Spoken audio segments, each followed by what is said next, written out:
сайн байцгаана уу? Энэ өдрийн мэндийг хүргэе. Сонсогч та бүхэндээ Зочинтой подкастынхаа дараагийн дугаараар өнөөдрийн зочноор Цолонбаатар, коуч Цолонбаатарыг одоо урьж олцуулж байна. За тэгээд ээлжид одоо дугааруудтай адилхан манай дугаарууд бол тухайн хүний одоо замнал за хэрхэн амьдарч ирсэн, одоо яаж амьдарч гин те. Дээрэс нь манай одоо YouTube-ийн онцлог бол тухайн хүний ухаалаг ойлголтуудыг бол та бүхэндээ бол хуваалцдаг байгаа. За ингээд эхнийхээ асуулт болох та өөрийгөө танилцуулаач. Гэр бүл болон одоо хийж байгаа ажлаа танилцуулаач гэж хүсэж байна. За сайн байцгаана уу?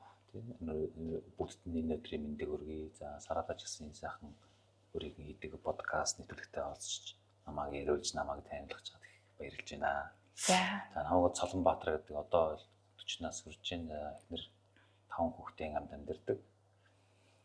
За багнаасаас эхлээд явах хэрэгтэй юу? Ажил одоо ямар ажил хийж байгаа вэ? За одоо бол ер нь бол коуч чиглэлтэй одоо хүмүүст уулзах, зөвлөгөө тий хүмүүсийн одоо тулгараад байгаа асуудлуудыг сонсдог юм чиглэл рүү их төлөвлөхөө гэсэн үйл үед ажиллаж байна. За баярлалаа. За дараагийн асуулт болохоор хөгжилтэй ч юм ер нь би багадаа их зөрүү төвхт байсан. Тэгээ манай одоо би чинь Төв аймгийн 100 модод төрчихсөн хүүхдтэй. Тэгэхээр манай өвөө эмэг их орхон нэг 5-6 км-т ингээд нэг малтай нутгалж идэг байсан юм байна. Тэгээ бидэд амралтын өдөр болгоноор өвөө эмэгэд очиж одоо тусалдаг ч юм уу ингээд амралтын өдөр өнгөрөөж ин тээ. Тэгээ нэг юм өвөл энтер бас ингээд тийш яваад очичдаг. Тухайн үед бид эдийг нөгөө нэг бүтэн сайн болгон телевизээр 4 цагаас нэг юм хүүхдийн кино хардаг байсан шүү дээ. Тэгээд нөгөө би тэрийг аягүй үзэх дортой. Тэгээд нэг өдөр нэг амралтын өдрөөр өвөө эмэгэндээ байж байгаа нөгөө нэг 4 цагийн киноос хоцроход ингээд аав ээжтэй уурлаад. Тэгээд гадар ховцоо өмсөд төрүүлээд ингээд явцвч кино гоозно гэл. Өвөл исэн чинь эхэлсэн. Тэгээд нөгөө малгай толгоогоо авахгүй нэг юм ууртай юм гэлээ. Ээж аваар араас нь малгай хувцас нь аваад өө энийг өмсгсөн чинь би нэг юм уурандаа баригдаа зөрүүтэнд авирдаад ингээд 5-6 км газар ингээд нэг юм малгай өмсгөөд очсон юм шиг. Тэгээ очсон чинь нөгөө яг хүүтэн чих ингээд юм хөлдөөд шүүснэ гоо очиад ингээд зөрүүдөөсөө болоод. Тэгээ тухайд ийм л зөрүүд хүүхд байж дээ гэл ингээд ийм хөгжилтэй чих юм уу тий.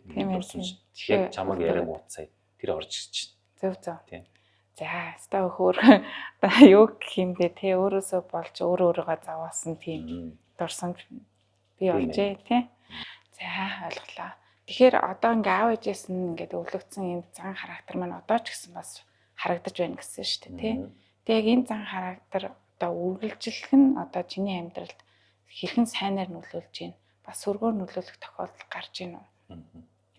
Тэгэхээр дөрөв ярьсан нэг жим дууртай, бухимдуу, цохонтолтой гэдэг нэг юм зан характер өвлөд авцсан байгаад юм тий. Тэр энэ маань одоо багаасаа ингээ ийм зан характертай ингээд явхад яаж нөлөөлж байна гэдгийг одоо амьдрал дээр өөрийн биеэр мэдрээд ах шиг юм тий. Энэ нэгэнтэй ингээл харьцаж чадаа хүтрэх ухаан үний шууд ингээл дүгнээд л тий.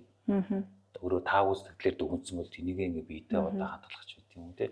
Эсвэл ууртай байсан, ууртай мэдрэмж авсан бол энийгээд ингээд олон хугацааны турш биетэй авч байгаа ямар сэтгэлд ямар одоо сөрөг даваа талт сөрөг хэмтэй гэдэг юм тий.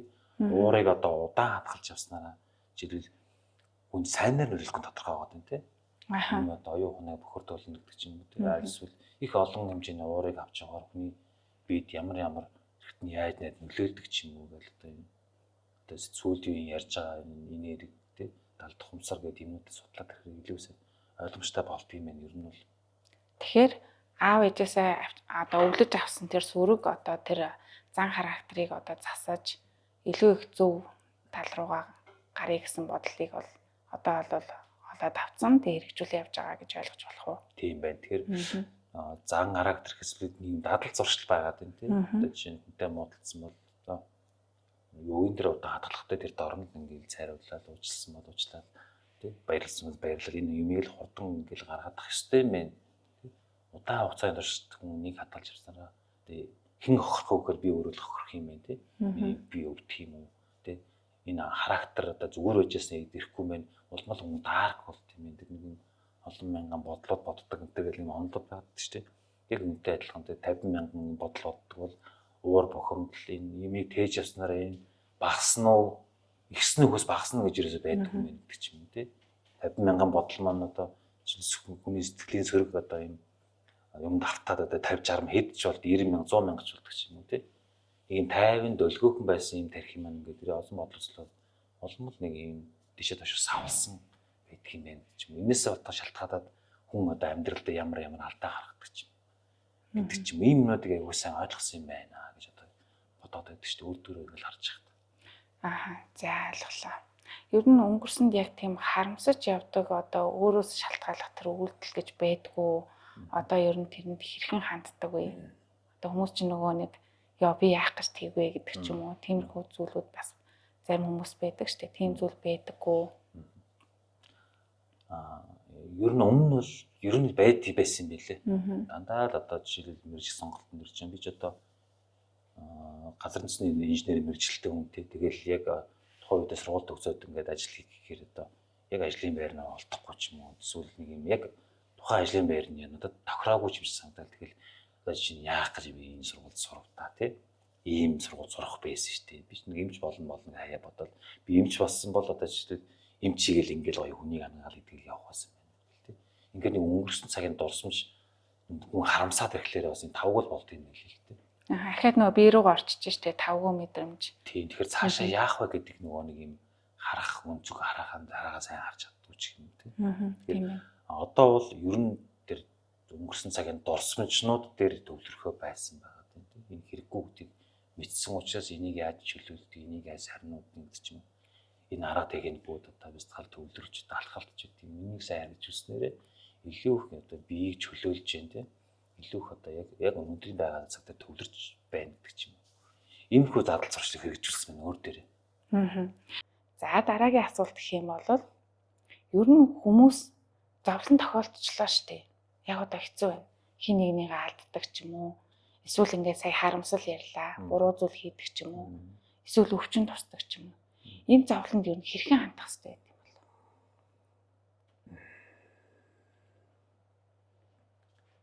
Тэгэхээр яг одоо жишээл нэг одоо хин нэгнийг алчаад байгаа хүн жишээлбэл чи ингэх ёстой шүү гэж хэлэх нэг юм хэцүү юм шиг тэгээд тухайн хүн ойлгож авч чадварна тий. Зүгээр нэгэнт одоо хүний үхэл дээр жишээлээ аваад хахад нэгэнт хэнийг нэг алдсан байгаа хүнд ингээд тухайн хүн яагаад уйлаад гомдоод нэг юм асуудал гараад нь тий уйлаад ингээд нөгөө хүнийг одоо яг энэ тэнгэр тайлчлаа бурхамчлаа гэдэгт нэг хүлэн зөвшөөрөхгүй байгаа юм шиг тий. Ааха. Энэ хүн одоо надтай олон жил одоо ахад 10 жил хийх ёстой байсан, амьдрах ёстой байсан. Эсвэл битээр нэг ийм төсөл төр хамтарч ирсэн. Энэ маань ингээд бүтгээ болчлаа гэдэг ч юм ингээд. Харвагийн нэг юм зам байгаад байна тий. Намайг одоо хэд наслах хинж мэдэхгүй тий. Таныг ч гэсэн хэд наслах хинж мэдэхгүй. Гэдэгтэй адилхан тэр хүний хүн өөрийнх нь л одоо энэ хорвоод ирсэн зориг юмаа хийгээд дуссан бол тэгээд буцдаг л байх нь л тий. Тэгээ энийг хүлээн зөвшөөрөхгүйгээс болоод хүн ингээд харамсалт төрөөд идэв юм. Шунал төрөөд хамт амьдрах байсан тий. Ийм юм ажлууд хийж амжуулах байсан гэсэн юм. Тэгэхээр зөвлөгтөө та энэ хүнийг хэд наслах мэдчихсэн үү гэдэг ингээд асуугаар мэдэхгүй л гэдэг байхгүй. Тэгэхээр энэ мэдэхгүй учраас энэ хүн өөрийнх нь хувь тавилангаар өөрийнх нь одоо зурсан суугаад л явсан байна. Та энийг та хүлээн зөвшөөрөх ёстой гэж ингээд нэг хүн хэлэхлээр нэг юм актер жангараадаас юм уужраад идэг юм санагдсан. Нэрэл л одоо тий. Таныг гэсэн хэд наслах та өөрөө ч мэдэхгүй шүү дээ. Маргааш та ингээд араас нь явах хинч мэдэхгүй. Ингээд энийг өхөл мөнхсийг санах гэдэг нэг юм байгаад идэв юм тий. Энийг ингээд санчих юм бол илүү их юм чөлөөтэй тий. Жишээлбэл үл мөсийг санснараа хүнд ямар ач тустай байх юм гэхээр одоо би жишээлбэл манай хамаатнууд жишээлбэл нэг юм 70 80 настай юм уу гэж бодглохлоор би өөрөөр нэг тэр хамзааны 70 юм уу 80 юм заа үгүй одоо нэг тэтгэврт гартлаа ч юм уу гэдэг амьд байх юм байна гэж хүн бодох юм байна л та тий. Хуцаа байна да тий. Таамаглал. Гэтэл та бүхэн сууж байгаад ч юм уу ингээд ямар нэг за би их нэртэйгээ муудалцтай гэж бодоход тий. За нэг юм хосууд нэг юм эвгүй хоорондоо харьцаад байгаа нэг 2 3 хоног явнаа да тий. Нэг тунирхаад нэг юм байж юм. Айл эсвэл ах トゥ унс хоорондоо муудцаад мөнгнөөс болоод мууддаг ч юм. Ингээр нэг юм олон жил ингээд явчихдээ бил. Жилээс дэш 5-5 жил хугацаагаар наана ингээд нэг юм яриад байгаа мөртлөө цаанаа юм гомдол юм тэгээд хэн нэгэнтэй өс сансан нэг юм уур тэгээд яваад тийм. Тэгэхээр энэ өхөл мөнх бусыг сансан хүн болохоор тэг шаардлагагүй. Яг тэгвэл ягаад тэр хүн тэгж олон жил олон сараар тэр ямиг тээж явж байгаа нөхөр тэр хүн 70 80 наслна гэдэг өөрөө ийм цаанаад ийм төсөөлөл байгаад байна тийм. Тэтгэл гартлаа гэж надад хугацаа байгаа учраас энэ хүн одоохондоо нэг ийм сэтгэлээр хандчихъя тийм. Жохон ууралжлаа хандчихлаа гэд ингээд яваад байт тийм ээ. Их хүл мөхсөө санснараа надад маргааш амьдрал байхгүй ч юм магадгүй. Миний амьдрал маргааш дуусчих магадгүй тийм. Одоо спецификээр зөндөл тавьчих шүү дээ. Зүрхэн зогсоол ингээд насварчлаа хүмүүс гэж зургнууд нь яваал тийм. Харин Танд ч гэсэн надад ч гэсэн юм тохиолдож болох байхгүй. Энийг ухаардсан хүн за болио саратаа муудалсан бол уучлалчаа гэл тийм. Маргааш би байхгүй ч юм мэдэн шүү дээ. Энэ маань маргааш тэнгэр дэвшиж юм би мэдлээ тийм. Хань маань маргааш хийж наслах биш мэдэхгүй тийм. Тэгэхээр энэ нэг сэтгэлдээ нэг юм тех хэрэггүй юм байна гэдэг юм ухаарчт юм бэл. Ойлгочт юм. зөв. Тэгэхээр заавал энийг нэгтэйгээ муулцаад гомдоод олон жил сараар ингэ яваад тийм. Аль нэг эргэтнийг өвдөлтлээ ингээд хүмүүс явж байна тийм. Сэтгэлдээ сэмэртлээ ингээд тэр юмыг кэж явж шүү дээ. Тэр хүмүүст одоо ингээд зөвлөгөө өгж байгаа нь ер нь энэ тал руу чиглүүлж ингэж ярьдаг гэсэн. Ямар хэрэгтэй энэ юм энэ тех тийм.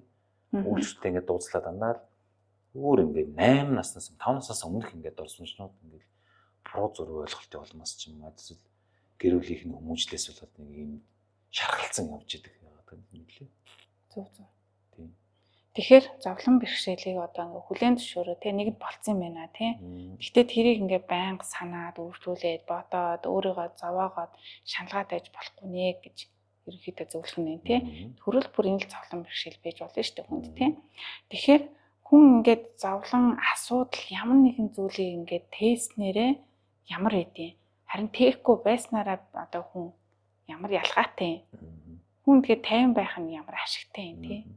Энэ талаас нь тайлбарлавал за өөртөө ярил илүү бууж ярих бах тий. Жишээлбэл хүмүүстэр ярилцсанд олон жишээ байх бах. Жишээлбэл одоо би ингээл нэг юм ууралтай энэ нэгэнд ууралцсан байгаад байна тий. Авдаа гомдсон ч юм уу нэг юм болохгүй бүтгүү хүнээс ч юм уу эсвэл ханыгаа нэг юм шүүм зөвлөгөө маягаар өгсөн үеиг л би нэг тэр үедээ нэг юм миний дотор нэг юм тавгүй байсан бол олуулаад тэрийг би өөрийнхөө өнцөр хүлээж аваад ингээд тий зөвлөгөөг шүүмжилж ийнэ гэж ойлгоод ч юм уу тий. Ингээл л би надад нэг юм тавгүй санагдаад ханыгаа харахад нэг юм шүүмжилсэн ч одоо ямар л та харагдах тий.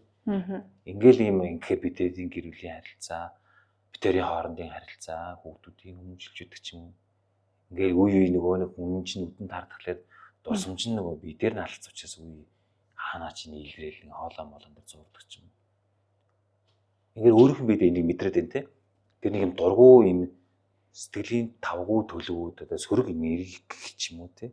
Бидээ хатгалж явсаа ямар их сөрөг үр дагавартай байх юм гэдэг.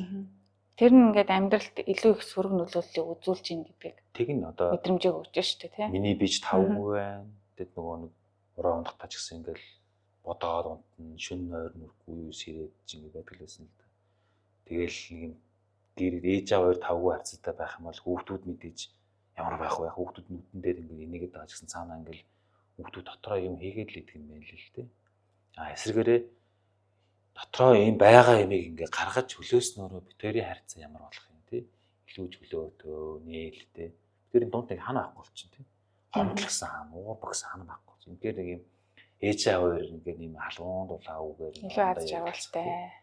Тэр ээж аавыг харж байгаа хүүхдүүд яаж өсөх юм гоё хүмүүс харж байгаа хүүхдүүд юу ч бодохгүйгээр хичээл намдаа явдаг ч юм уу, ороо даванддаг ч юм уу. Заавал нэг утсыг үзээд ингээд эзэн зэг асуухгүй ч гэдэг ч юм. Тэгэхээр нэг хүний асуудал шийдэгдэхлээр гэр бүлийн асуудал шийдэгдэх юм байна тийм.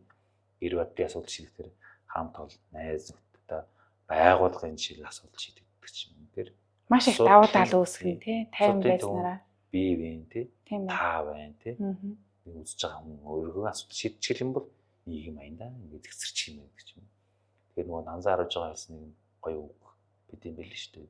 Бид өөрснөө би өөрөө энэ орчлон ертөнцийн төв юм байна. Миний дотор ямар байна? Би таныг л тэгж харах юм тий. Бусдыг тэгж харах юм байна. Гадах нийгмийг тэгж харах юм байна. Би ууртай л байвал таныг ууртай байл гэж харах юм байна л да. Яг миний дотор шуурга болж байгаа учраас тий. Тэгэхээр миний дотор илүү тайван амгалан байвал би таныг тайван амгалан л гэж харах юм байна гэдэг тий. Хамт олонныгоо гэр бүлийн яг тий. Тэгэхээр нөгөө хүмүүс ингэдэж штэ. Тэр намайг гомдоогоол энэ намайг л зовоодаг. Одоо миний орчин л намайг зовоогоод байна гэж хараад байдаг штэ. Энэ тэгэхээр ямар учиртай гэсэн үг. Тэгэхээр гадаад орчноос хүн ерөөсөө тэр нөлөө авдаггүй юм. авахгүй Яг гэж байж болох юм л да тийм. Гэтэ уг одоо ертөнцийг харах өнцөг нүд нь таны дотор байгаад байгаа. Тэгээ та энэ хүнийг ууртай гэж харуул ууртай л гэж харна тийм. Яг энэ хүн өнөөдөр ингээм тавгүй байгаа ууртай юм шаардаж зүгээр нөгөө талаас нь ажил үйлсэн жоохон юм ингэсэн явсан байлгүй дээ. Өнөө маргааш зээлэн жоохон уурцгаа одоо юу гэх юм тулцсан юм уу да тийм. Ингээд нэг юм нөгөө талаас нь өнцгийг энэ талаас нь ууртай гэж бол энэ талаас нь яагаад гэдэг нь ингээ аваад харчих юм бол тэр хүн заавал тэр нэг юм ууртай дүрээр биш тийм. Зүгээр л юм сандарсан л зүгээр ийм юмнаас л энэ хүн зүгээр энэ жоо уурн хүрчтэй гэж ингэхээр нэг юм тайван харах гэдэг тийм. Харах өнцгөө өөрчилчихлээ. Тэгэхээр тэр зовоогоод энэ айгүй муу хүмүүс байгаа штэ тэр ч одоо бүр хараагаад өрөөгөөд чи бол болтохгүй бүтгүй гэж харааж байгаа ч гэсэн тэр хүн ингээд цаанаа наанаал ингэж байгаа бол цаанаа бол мөн чанарын хувьд зөв хүн гэд тий дотроо бол сайн хүн гэдгийг нь олоод харчих юм бол тэр нь амар тийм хэцүү санагдахгүй юм байна тий харах өнцгөө өөрчлөгдөж юм байна тий ийм асуудалтай хүмүүс ер нь айгүй хэрээд идэг. Бусад хүмүүс л намайг зовоогоод байна. Би бол окей. Би их сайхан сэтгэлтэй. Тий би яагаачгүй. Би зүгээр хүн туслая гэсэн. Би өөрөөрөө айгүй гоё хичээдэг тий. Тэгээ сайн ярилцахаар нөгөө одоо хүн уурлал нэг хараал хэлчихгүйт зөрүүлээ солиоргээ хэлждэг ч юм уу тий. Хариу үйлдэл гаргаад ирэнгүүт тэр харилцаа ингээ улам л хүчтэй болоод үйл ойлголцол нь улам томроод байгаа. Анзаарэгдэж байгаа байхгүй юу. Тэгэхээр харах өнцгөө өөрчилчих юм бол тий харилцаа илүү гоё болоод нэгнийгээ буцаж гомдоох үг хэлэхгүй байх нь шүү дээ тий. Тий асуудлыг цааш нь явуулахгүй байх гэдэг тий. Харах өнцгөө өөрчлөлөөр. За ингээд хүмүүс ингээд айгүй их асуудалтай байгаад байна шүү дээ тий. Тэгээ тэр нь ингээд бүр тасал болцсон. Тэг ингээд жаргыг гэхээр яаж бараг жаргалтай 50 байхаа мэдэхгүй байгаад байна шүү дээ тий. Тэгэхээр тийх ер нь боломжтой юм уу?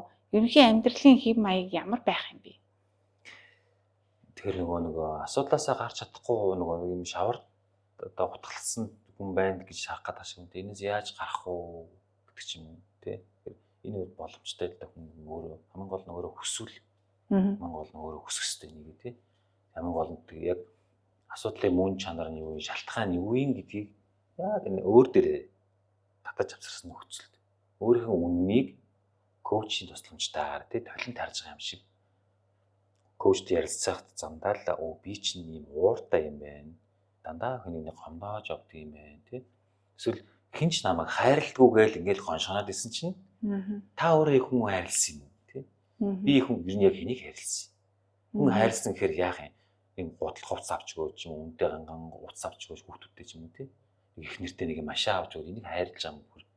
Энэ нэрсэн бодолцох юм шиг. Яг энэгээр чинь тэр хүүхдүүд чинь дүүрж байгаа юм. Чиний ихнэр дүүрж байгаа юм, ээж аав чинь дүүрж байгаа юм, хамт олон чинь дүүрж байгаа юм гэдэг. Тэгэхээр энийг коучинг тусламжтай хүн яриад ирэхлээр яг өөрийгөө толинд харж байгаа юм шиг харж чаддаг. Энийг хүн хүлээн зөвшөөрөх юм бол шавраас гараад тавьчихна гэсэн. Зөв. Тэгэхээр хүмүүс маань өөрийнхөө асуудалтайгаа ерөөхдөө нь таньчлаа штэ өмнөх яриануудаас тий. Коучинг ер нь онцлог нь юу юм болов? Хүмүүс бас тэр болгон мэддэггүй. Яг техник нь яаж явагддаг юм болов? Коуч ерөөхдөө зааварлаа чиглүүлээ. За ингээрээ тэгэрээ явд юм болов? Тэгэхээр нэгдүгээрт нөгөө өөрийгөө маш сайн уудлуулна тэр өөрийн сайн уудлуулна тий яриад хамгийн гол нь хүн маань өөр бэлэн байж ах хэвээр. Тэгээ асуудлууд сайн уудлаад яг үнэхээр энэ жирэн дээр миний асуудал ийм байна тий миний үн энэ юм байна. Тэгэхээр өөрийгөө харцсан нөхцөл цаашаа явах ялбарх гэсэн. Тэгэхээр одоо жишээ нь түрүүний жишээний ярьдаг нөгөө хинч намайг хайрладгүй гэл ингэж бодоод байдаг тий. Их нөхөр хайрлахгүй хамт олон намайг шүүмжилдэг тий хүүхдүүд маань юу хүнд ордгоо гэсэн чинь өөрөө яг нөхрөө хайрлсан юм уу тий хүүхдүүдээ хүмүүжүүлж чадсан юм уу тий хүүхдүүдээ үнэхээр халуун дулаагүй хэлж чаддаг юм уу тий нөхөртөө урам зориг өгдөг юм уу шүүмжлээд хамт олондоо жишээлбэл тий яахад нэг юм кофе барьж чад ингээд юм үнэн сэтгэлээсээ ингээд зориулахлаар арай өөр болно л да. Тэгэхээр энэ хүн нөгөө орчлонгийн хууль биш тий хүн авах гад байна тий хайрыг авах гад халамжийг авах гад тэгээд тэр нь байх болохоор тэмцэлдэлж бачуурал чангараал тий гэтэл эхлээд хүн өөрөө өгөх ёстой тэр юмнуудыг тий ханыгаа эхлээ хайрлах ёстой тий жишээ нь бэлэг авч өгчөөд араас нь миний төсөөдөр бэлэг авчид миний төсөөдөр юу авч өгөх болоо гэсэн сэтгэлээр тэр хүн бэлэг өгөх юм бол энэ бол хайр биш энэ зүгээр баартар ч юм уу тий нэг юм солилцоо юу ч бололтой юм болчихно зүгээр л бололтгүй л хэрэг өгөхгүй тий энийг өгснөөр миний ихнэр үнэхээр баярлж гэнэ үү тий би би хүүхдүүдтэй энэ үгийг хэлснээрээ миний хүүхдүүд үнээр өөрчлөж чадна гэдэг ч юм уу тий. Эннээс нь өөрөө юм дараа нь урам зориг аав. Урам зоригийг авах биш тий. Замын хөдөлгөөний дүрм дээр ингээд явж явах тий. Урдуура машин оруулаад өнгөд нэг аваар асаал баярлалаа гээл тий. Тэгвэл би нэг өөрийгөө сүлд ажигласан баг. Тэгэл ингээд машин оруулж баярлалаа гэж аваар асаалаа баярлж байна. Тэрнээс би нэг юм аваад байна тий. Гэтэл зарим жил очноор одоо тэрнийг демод дарахгүй байна тохоогоо тий. Тэнгүүл би тэрээс нөгөө дохиод дарахыг хүлээгээл тий. Тэгвэл би дохиод дарахыг хүлээж байгаа учраас тэр хүн замд тавьж өгсөн болох гэдэг нь тий. Шалтгаантай юм болцолтой. Тэгэхээр энэ болцолтой хайр үгүй юу гэхээр үгүй юм тий биш. Тэр хүн дохиод дарсан ч байсан хамаагүй. Тэр ерөөс чухал биш. Би хүнд үнэхээр яарч асан замын дээр өгчлөөтэй хүний мань ажил ус нэг дохионы өмчсөн очиод гаруул тэрнийг хах цаа төрийн байгууллагын өмнө очиод ингэ явж ажил үснэ бүтхийн да гэсэн ийм сэтгэлээр. Тэр ертөнцийн хууль гэж ярьлаа л да. Одоо ингээ авъя гэд ахаар одоо тэр нь буруу. Харин өгье гэд ах юм бол тэр нь зөвөө. Энэ яг ялгаа нь юунд авшиж. Тэгэхээр ялгаагүй нөгөө нэг болцол тавих гэдэг нь тий. Би авахын тулд чамд өгөх гээд байгаа байхгүй юу? За. Би авахын тулд би хамт одноос сайшил магтаал авахын тулд тэр хүмүүстэй ийм худлаад өрөөр тий. Барьцаатайгаар тий. Болцолтойгоор байгаад байна тий. Ямар тийм болцолгууд байх хэрэгтэй байгаа.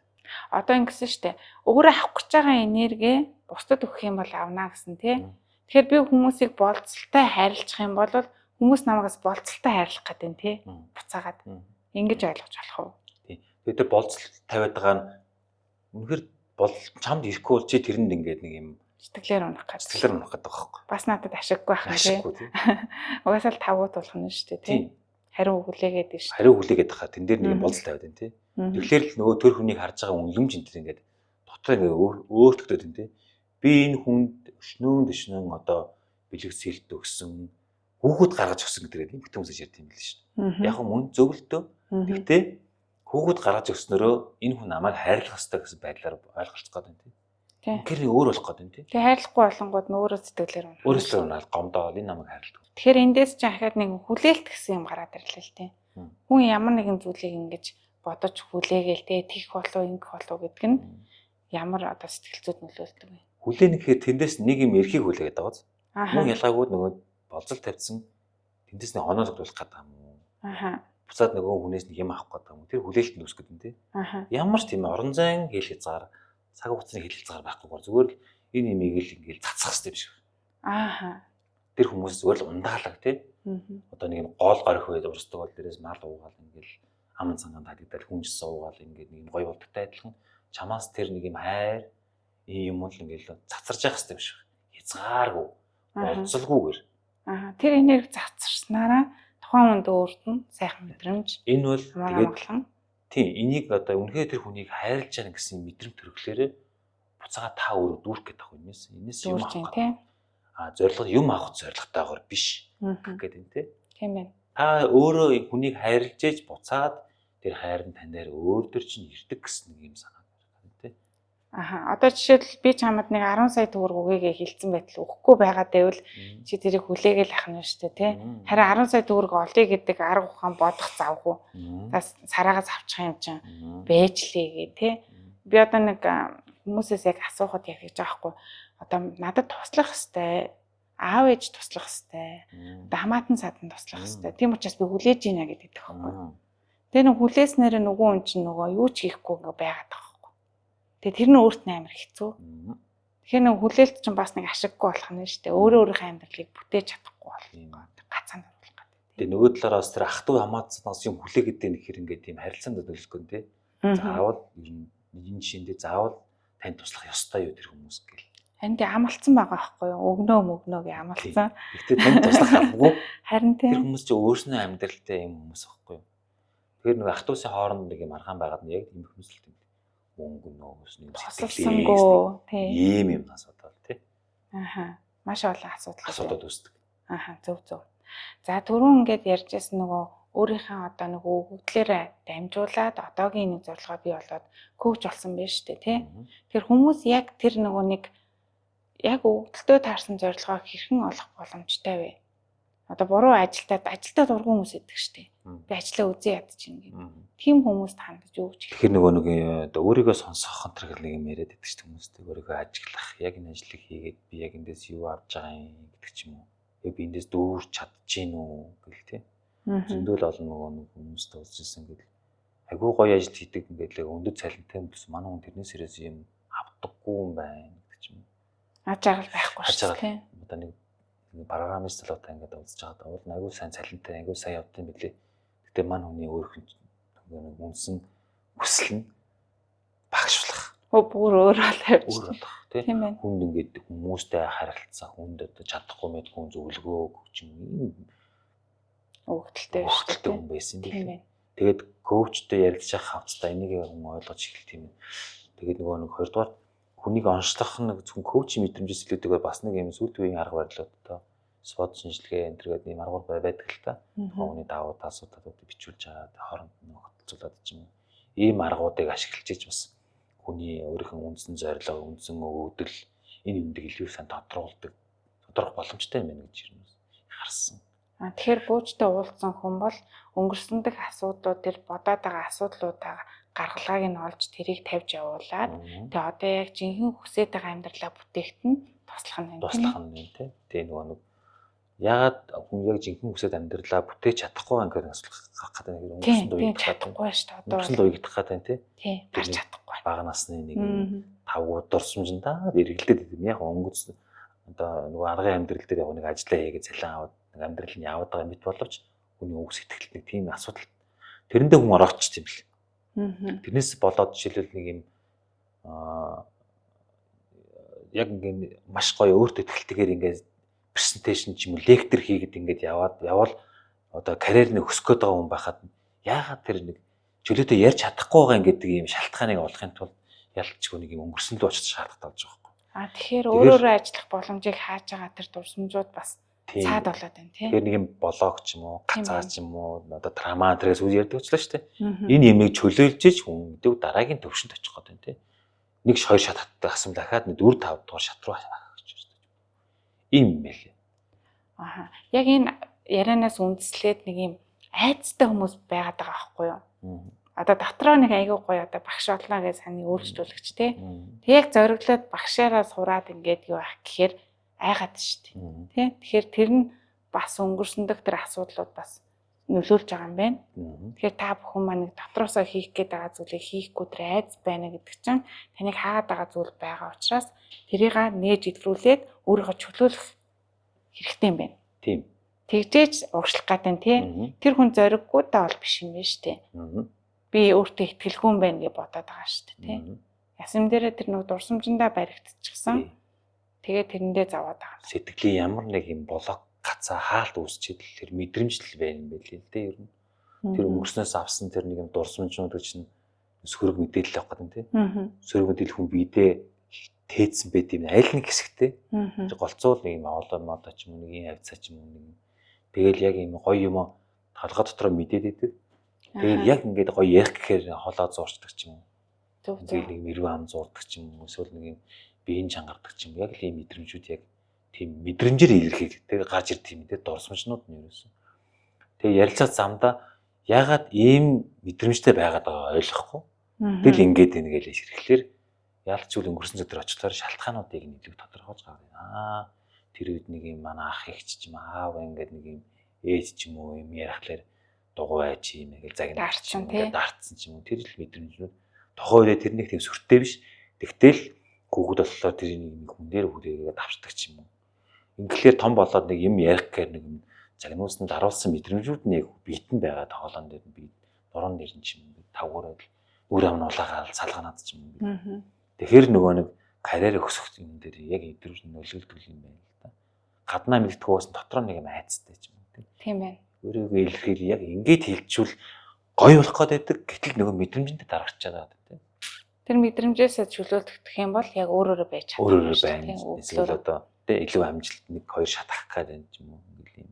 Олон шалтгаанууд байт юм байна гэж харсан шүү дээ. Тийм байна. За ахаа коуч руугаа оръё. Одоо ингээ гадуур ингээ маш их олон сургалтууд байдаг штэ.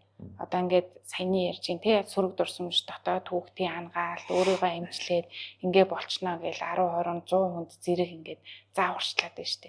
Тэгээ тэр хүмүүс ингээ ажиглахаар бас амжилт олох нь айгүй бага байгаа даахгүй хിവэрээр асуудал нь хിവэр байгаа дээ. Тэгээ ганцаарчилж уулзахын давуу тал юу юм бэ? Яг нөгөө аль юм 20 талтай л да ер нь бол. Жишээ нь одоо сургалт гэж сая өөр ярьж штэ. Энэ бол нөгөө олон хүнд л одоо туслая гэсэн сэтгэлээр хийх юм ер нь бол олон хүнийг одоо магадгүй би жишээлбэл коуч уулзалтаа сард одоо хэдэн хүнтэй ажиллах юм те 10 хүнтэй ажиллах юм гэж бодъё л те 2-3 сарын хугацаанд. Тэгэхэд энэ мэдэх гээд байгаа мэдлэг юм хүмүүст нийтлэгдэг энэ тохиолж байгаа асуудлыг масс төрхийн тулд сургалт хэлбэртлээ оруулж ин те. Тэгэхээр 100 хүн 200 хүн хамруулчвал ядаж нэг юм 30% гэдэг ч юм ингээд нэг өнгөрөх гээд юм те. Тэгэхээр зорилго нь орой ондоо байх гэдэг юм уу та. Мэдээж ганцаарлаж уулзахын давуу тал гэвэл маш их байна те. Сургалтаар яг ерөнхийдөө масс хана авт юм бэл ингэж тийм байна ингэж тийм байна. Тэгээд мэдээж тэ сургалтуудад арга техникүүд практик ажланд орцсон байгаа тэрийг хүн өөрөө ажиллуулна. Ганцаарчсан уулзалтанд яг илүү яг надад ийм асуудал байна тий. Зарим хүмүүс тэрийг мэдэхгүй ч болно шүү дээ. Ягаад одоо хүнээс хайр нэхэд байгаа ингээл нэрж тэгсэн чинь та яг өөрөө хайрлаг өгнө гэл ингээл мэдчихэж тий.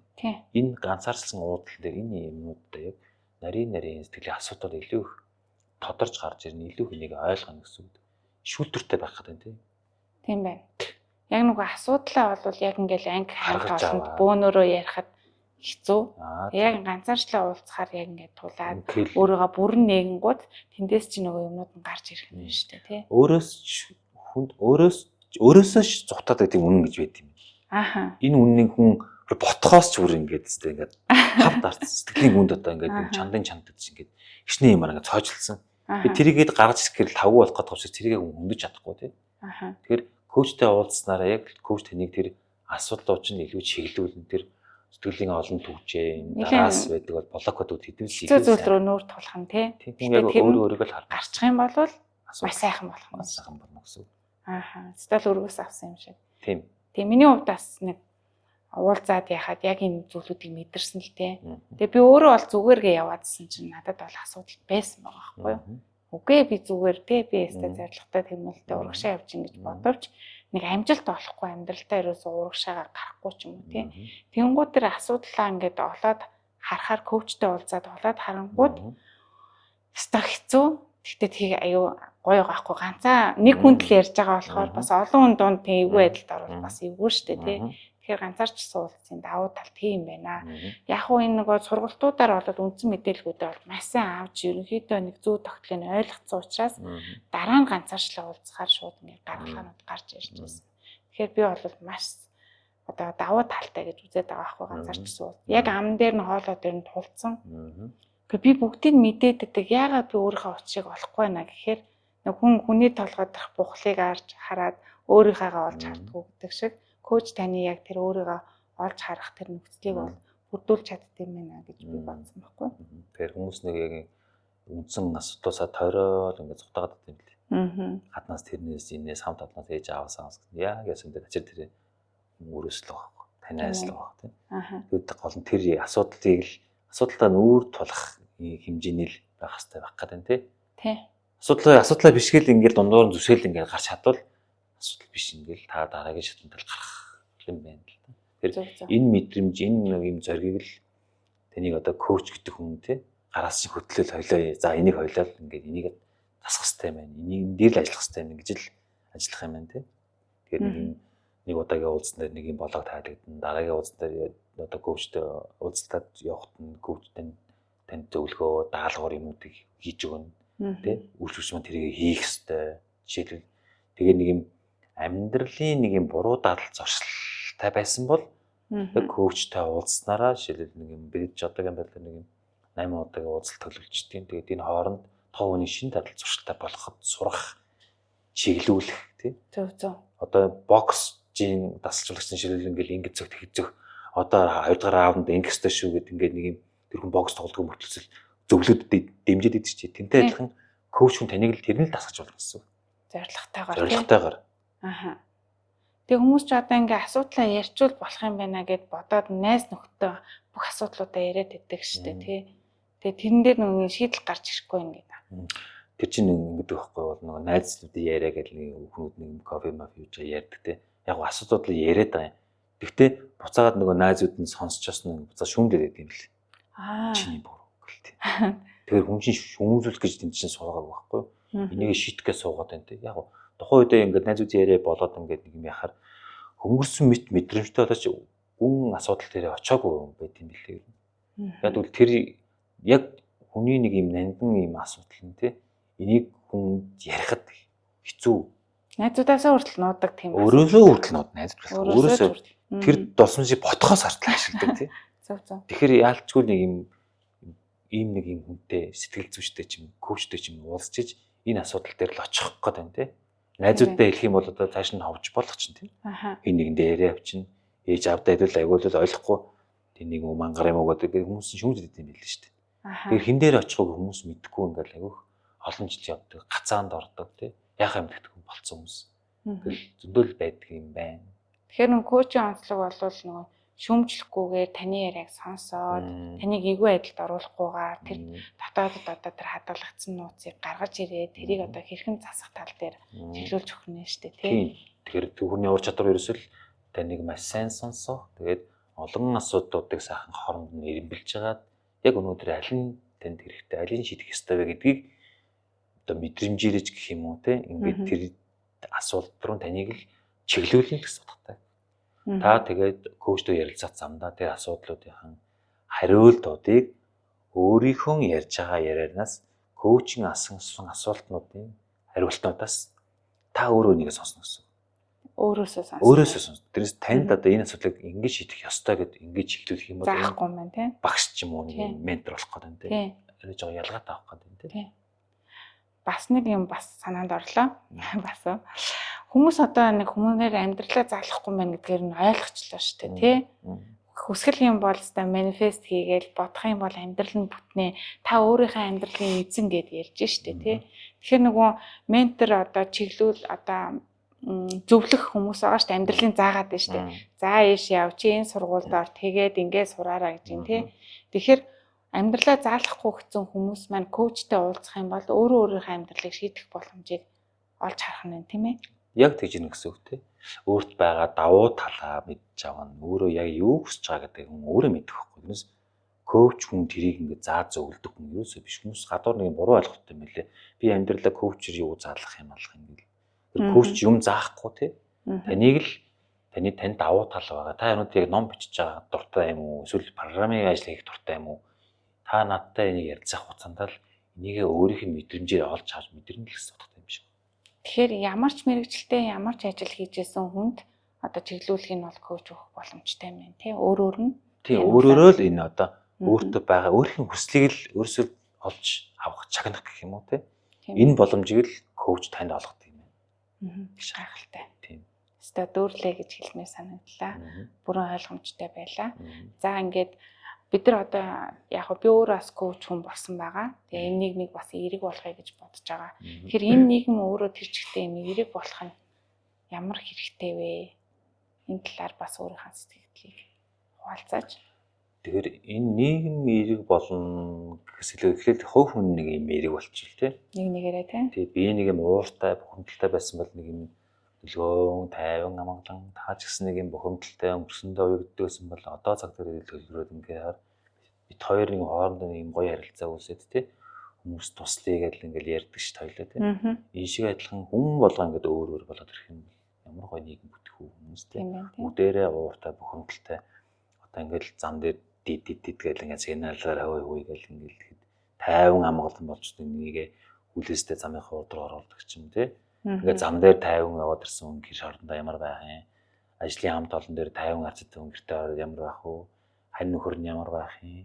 Хүүхдүүдийн хүмүүжлэл зөндөө ярьж нэгэд гэр тайван амгалан зөв бодолтой юм гэр бүл өссөн хүүхдүүд одоо ямар юу төлөвшгүй те одоо ингээд нариул ярих юм бол ингээд зөндөө юм ярих юм байна л та ингээд хүүхдүүд жилээр ярих хадлаа та юм одоо вебний хэрэглээг хэл ингээл жишээ нь яаж энийг болиулах вэ гэх хүчээр хааж бооглохоос илүү хүүхдийн сэтгэл хүүхдийн орчин ээж аавын харьцаан дээр нь анхаарал ирэх юм бол заавал тэр юм яваа шохор ходох шаардлагагүй заавал утас зээд авах шаардлагагүй гэр бүл халуун дулаан уур амьсгалж ирэх тэр нь Илүү гоё болох нь шүү дээ, тийм.